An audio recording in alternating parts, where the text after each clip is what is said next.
Hello dear students. मेरा नाम अनिल कुमार श्रीवास्तव है। आज मैं पाकिस्तान, रूस और भारत के संबंधों का जिक्र करूंगा। पाकिस्तान में कुछ दिन पहले मीडिया में इस बात की चर्चा थी कि रूस पाकिस्तान में एक स्टील प्लांट लगा रहा है। भारत के दुश्मन के यहाँ आर्थिक रूप से उसको मजबूत करने के लिए रूस आगे आ रहा है, लेकिन इन खबरों का खंडन करते हुए रूसी प्रतिनिधि ने साफ कर दिया ऐसी कोई योजना नहीं है। भाई हम लोग पाकिस्तान में स्टील प्लांट लगाएं, यानी मीडिया में आ रही रिपोर्ट को पूरी तरह से खारिज कर दिया पाकिस्तान ने। लगता है चीन की शाह पर पाकिस्तान फिर भी थेथर देश है, नहीं माना और गया रूस। जाकर उसने कहा कि अरे भाई, कुछ आर्थिक प्रगति में या कुछ सैन्य रणनीति में योगदान करिए, खास करके सैन्य रणनीति में। लेकिन पाकिस्तान को ये पता है, सॉरी रूस को ये पता है कि पाकिस्तान भारत का दुश्मन दोस्त है। तो पाकिस्तान का प्रतिनिधि भले ही रूस गया, मॉस्को गया, लेकिन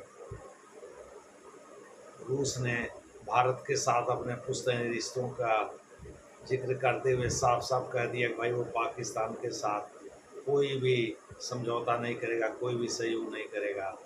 और इस प्रकार से पाकिस्तान का प्रतिनिधि मुंह लटकाकर रूस से वापस आ गया, बैरंग वापस आ गया। दूसरे शब्दों में लगता है चीन की शाह पर पाकिस्तान का प्रतिनिधि जो है मॉस्को गया था कि व्लादिमीर पुतिन हो सकता है कुछ कंसेशन दे दें, लेकिन आपको पता ही है भारत भारत में आज भी डिफेंस क्षेत्र में सबसे ज़्यादा उपकरण रूस के ही इस्तेमाल किए जाते हैं। भले ही भारत ने अमेरिका और इजराइल से अपनी दोस्ती प्रगाढ़ किया इस क्षेत्र में, और ये दोनों भी इस क्षेत्र में भारत का सहयोग कर रहे हैं, लेकिन भारत ने काफ़ी डाइवर्सिफाई किया अपने को। जैसे कई उपकरण तो खुद अपने बना रहा है, कई उपकरणों को दूसरे देशों से, जैसे फ्रांस से भी। राफेल तो फ्रांस का ही है, डसाल्ट एविएशन कंपनी उसको बनाती है। उसने इमैनुअल मैक्रां के पहले जो राष्ट्रपति थे उनसे समझौता करके और भारत ने राफेल खरीदा था। दूसरे शब्द में गवर्नमेंट टू गवर्नमेंट डील के तहत 36 राफेल यानी 2 स्क्वाड्रन राफेल राफेल खरीदे गए थे, जो भारतीय वायुसेना इस्तेमाल करती है। उसे बंगाल, पश्चिम बंगाल के हाशिमपुरा और यहाँ हरियाणा के अम्बाला एयरबेस पर उनको स्टेशन किया गया है, ताकि एक से पाकिस्तान और एक से चीन पर नज़र रखी जा सके। राफेल ने आतंकवादियों के सफाए में ऑपरेशन सिंदूर के दौरान बहुत बड़ा योगदान भी किया।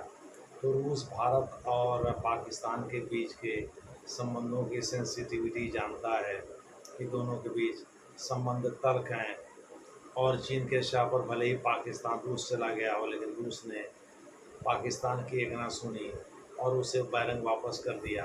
न तो कोई आर्थिक मदद देने की बात कही, न तो सैन्य मदद देने की बात कही, न सैन्य रणनीति में कोई योगदान की बात कही। तो इस प्रकार से पाकिस्तान का प्रतिनिधि जो है मुंह लटका कर वापस आ गया। भले ही अमेरिका और चीन, अमेरिका खास करके डोनाल्ड ट्रंप साहब पहले कार्यकाल में तो जो रिपेयर फंड है F-16 विमानों का वो भी नहीं दिए थे पाकिस्तान को। इस बार उन्होंने रिलीज़ कर दिया है।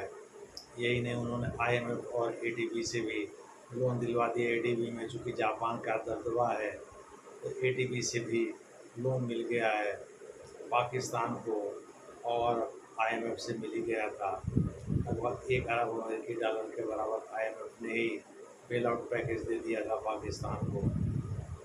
खैर, जो भी है, लेकिन चाहे लाख कोशिश कर ले पाकिस्तान, लेकिन रूस पिघलने वाला नहीं है। रूस ने दो टूक शब्दों में साफ साफ कह दिया पाकिस्तान से, भाई हम भारत के फैसले के विरुद्ध नहीं जा सकते, भारत हमारा पुश्तैनी दोस्त है। इस प्रकार से पाकिस्तान मुंह लटका करके रूस से बैरंग वापस आ गया।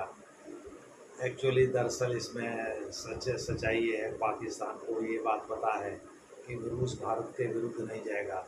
रूस को ये पता है कि भारत के विरुद्ध नहीं जाने का मतलब है कि भारत से दोस्ती और प्रगाढ़ होगी। और भारत विश्व की चौथी बड़ी अर्थव्यवस्था है। पाकिस्तान तो कटोरा लेकर के भीख मांग रहा है। पाकिस्तान तो 40वें स्थान पर है।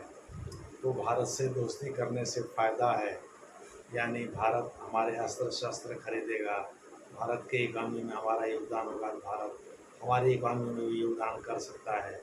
लेकिन पाकिस्तान का क्या? पाकिस्तान तो बस भारत के साथ दुश्मनी करने पर आमादा है और चीन के शह पर ये काम करता है। चीन से भले ही रूस से प्रगाढ़ दोस्ती हो, लेकिन वो एक सॉवरेन कंट्री है, ये थोड़ा एक अपनी सॉवरेंटी बेच देगा पाकिस्तान के हाथ में। इस प्रकार से पाकिस्तान का प्रतिनिधि मुँह लटका करके वहाँ से वापस आ गया। और मुझे लगता है कि रूस जो है इस मामले में भारत के साथ पक्की दोस्ती निभाने में कामयाब रहा। धन्यवाद। आगे जैसा होगा वैसा आपको बताएं।